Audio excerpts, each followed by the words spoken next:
आपको सुनाते हैं। मनीष तिवारी क्या रिएक्शन दे रहे हैं इस बजट पर, कांग्रेस पार्टी के नेता। कि जो वित्तीय घाटा है वो आउट ऑफ कंट्रोल है। इस साल भी और अगले वर्ष की जो इन्होंने प्रोजेक्शंस की है 17 से 18 लाख करोड़ रुपए का वित्तीय घाटा है।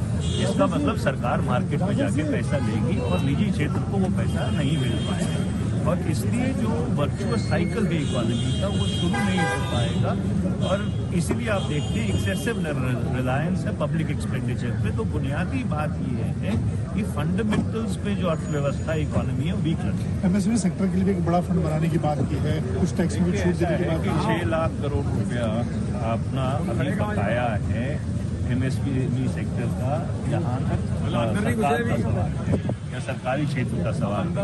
तो ये एक सिर्फ घोषणा ही है। एमएसएमई सेक्टर का जो हालात है वो आगे से बहुत खराब है। बहुत धन्यवाद। तो कांग्रेस नेता मनीष तिवारी का कहना है कि अब तो खैर कांग्रेस से टीएमसी में चले गए हैं। मनीष तिवारी को आपने सुना, शत्रुघ्न सिन्हा टीएमसी में चले गए। शत्रुघ्न सिन्हा का रिएक्शन इस बजट पे। बजट है सर, इस आम बजट को आप किस तरीके से अप्लाई करा रहे हैं? आम बजट को मैं देख रहा हूँ कि कोशिश रही है चुनावी बजट को बनाने के चक्कर में पीएमओ ने और हमारे माननीय वित्त मंत्री निर्मला सीतारमण जी ने पेश किया है। पहले लंबा पेश किया आइटम 3 में ही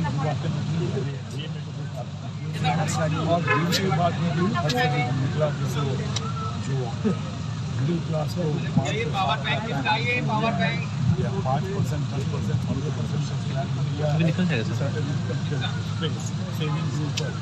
ये एक तरफ से तो आप कह सकते हैं बहुत सराहनीय है मिडिल क्लास के पास। दूसरी तरफ से कहूँगा ओवरऑल बजट में आदमी औरतों के गाँव के छोटा सा चेंज, लेकिन 2 स्कीम की वजह से कंफ्यूजन हो। तो तमाम जो विपक्षी नेता हैं वो माप तोलकर अपनी बात कहते हुए, ऑडियो बहुत क्लियर नहीं था। अभय जी अब आपके पास आते हुए देखिए, ये एक बहुत बड़ी राहत है जो लोअर मिडिल क्लास को दी गई है। अब आप कह रहे हैं कि कोर्ट में सरकार ने माना कि 8 लाख तक की जो आमदनी रखते हैं वो इकोनॉमिकली वीकर सेक्शंस में है, लेकिन अगर इकोनॉमिकली वीकर भी हैं उनको राहत तो मिल रही है ना, कि वही टैक्स स्लैब है ना जो मतलब आप लोग भी सरकार चलाए इतने सालों तक चलाएं। आखिरकार 5 से 7 लाख जब नई स्कीम के तहत किया जाता है, क्या ये स्वागत योग्य नहीं है अभय जी?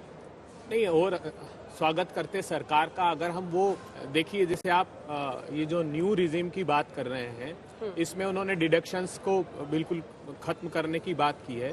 मैं जानना चाहता हूं, जो पुराना ऑप्ट कर रहे थे, अगर 8 लाख रुपए तक की छूट देते और उसके अलावा 80C, 80D, 80TTA, इनमें भी सब में आप अगर लिमिट बढ़ाते ना, 2016-18 के बाद उनको बढ़ाया नहीं गया। आपने टैक्स सेविंग में 1.5 लाख रुपए तक करके रखा है, आपने मेडिकल इंश्योरेंस में 25,000 रुपए करके रखा है, आपने 10,000 रुपए की, आप आश्चर्य होता है अगर सीनियर सिटीजन भी अपने सेविंग अकाउंट में 10,000 रुपए से ऊपर होते हैं तो वो टैक्स की लायबिलिटी उन पर आती। तो मुझे लगता है कि जो पुरानी ऑप्ट करना चाहते हैं उसमें ये राहत प्रदान करनी चाहिए थी, और सिर्फ यही बजट का हिस्सा नहीं है। जो समूचे बजट को अगर आप ठीक है, उसी पर अगला प्रश्न है मेरा, जल्दी से करते हैं क्योंकि एमएसएमई सेक्टर को लेकर लगातार आपसे भी बातचीत हो रही थी।